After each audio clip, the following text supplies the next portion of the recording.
I'm Glynis Dawa. I'm Renz Mundo. I'm Abigail Pia.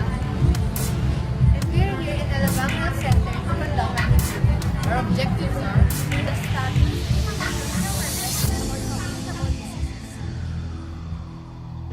Let's get inside. so we can start our interview.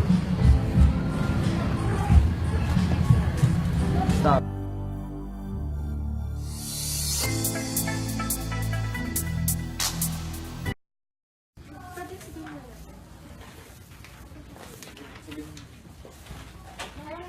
Pakilala mo muna kayo sa start ng picture.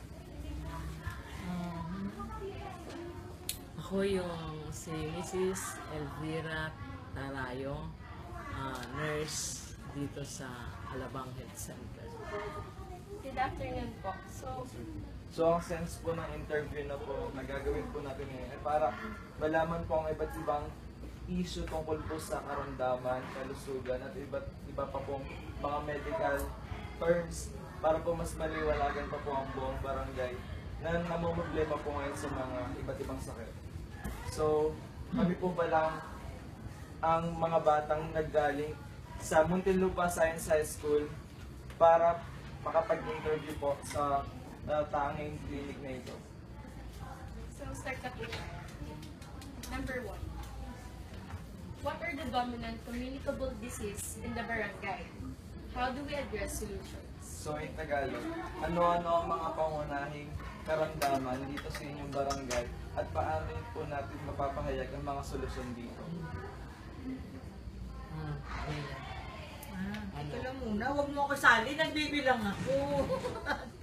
Ay, naka-video pa ng kapatid. Huwag mong ibibindyo muna ang hindi ano. Sabi, start na daw. Ito naman. Oo, sige. Ah, hello po. Ang mga communicable na natatanggap namin Edit dito. yun na lang.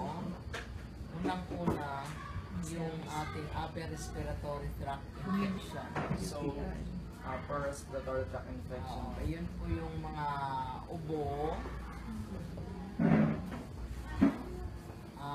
Yun po yung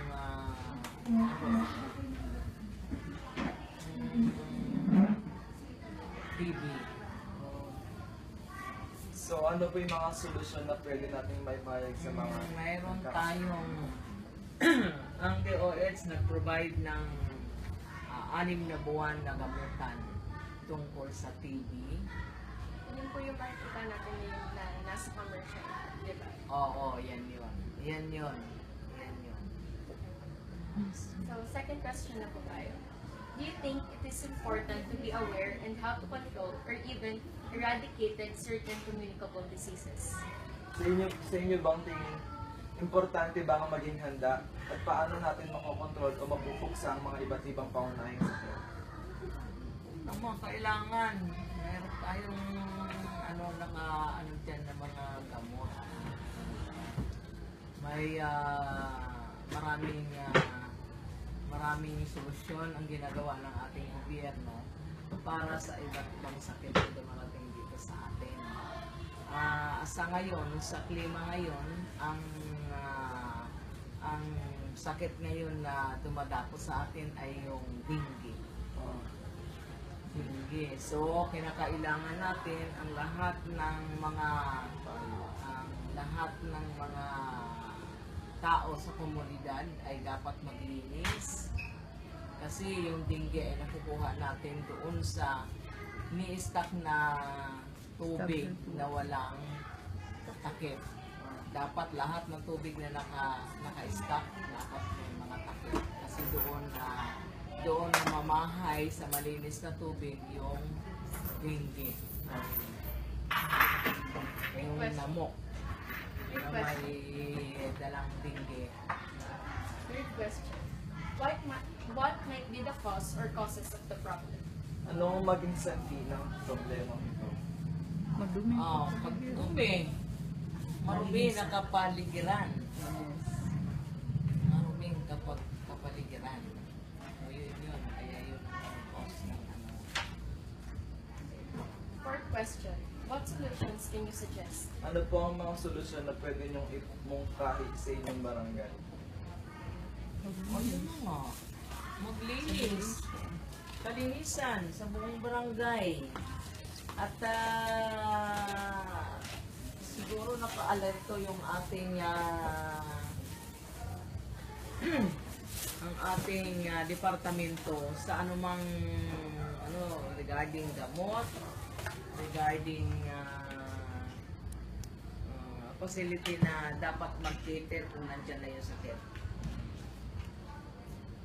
Fifth question. Is there an existing policy about community health?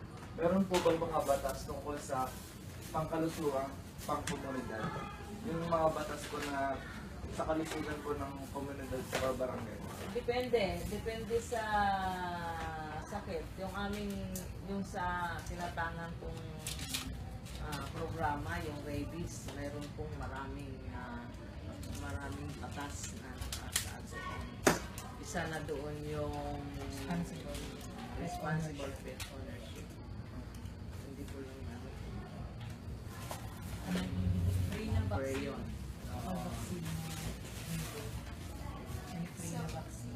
May free siyang vaccine para doon sa rabies. Tayo lang ang city na nagbibigay ng 3 dose ng anti-rabies vaccine. Samantala yung iba, isa lang ang sinasagot ng city.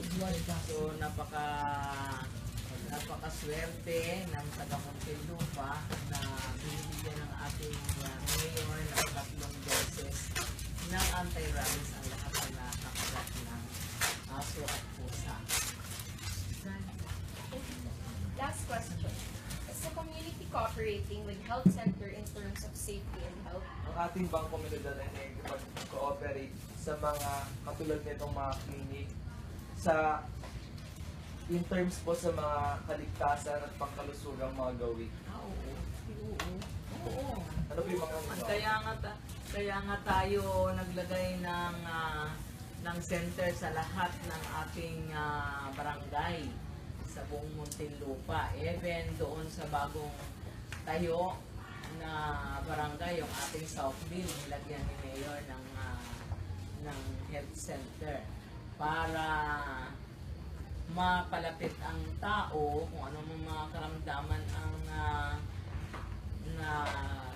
nakikita sa buong barangay ay malapit silang makahanap ng solusyon. So, thank you po. Dito na po nagtatapos ang aming interview. Maraming salamat. Thank